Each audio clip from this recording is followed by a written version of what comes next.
ආරක්ෂක ගෘහයක කිව්කම්බ වගාවේදී සාමාන්‍යයෙන් පණුවන්ගේ හානියක් දකින්න ලැබෙන්නේ නැහැ. නමුත් කලාතුරකින් මෙන්න මේ වගේ කිව්කම්බ ගෙඩිවලට හානිවීමක් දකින්න පුළුවන්. මේ ගෙඩි හොඳින් පරීක්ෂා කරලා බැලුවොත් අපිට දකින්න පුළුවන් මේ ගෙඩිවල මේ වගේ කුඩා පණුවෙක් ඉන්නවා.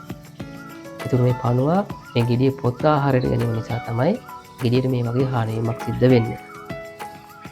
අපි හානිය දැක්ක වෙලාවේ හොඳින් පරීක්ෂා කරලා බලලා මේ පණුවන් අතින් ඉවත් කිරීම කරන්න පුළුවන්.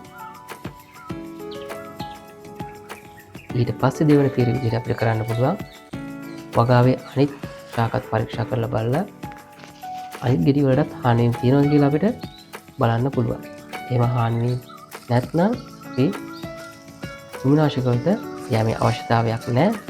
නමුත් වැඩි ගෙඩි ප්‍රමාණයකට හානියක් තියෙනවා නම් අපිට මෙන්න මේ කෘමිනාශක වලින් එකක් පාවිච්චි කරන්න පුළුවන්.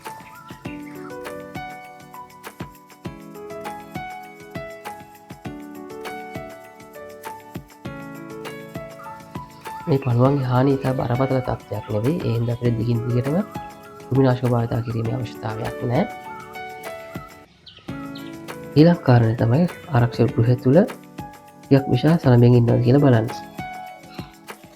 මේ සලඹෙන් දාන බිත්ති වලින් එන කීපයෙන් තමයි මේ විදිහට කිව්කම්බ ගෙඩි වලට හානියක් සිදු කරන්නේ. මේ සලඹෙන් මර්ධනය සඳහා අපිට ආලෝක උගුලක් පාවිච්චි කරන්න පුළුවන්. එහෙමත් නැත්නම් මේ වගේ කහපාට ඇලෙන ස්ටිකර් එකක් පාවිච්චි කරන්න පුළුවන්.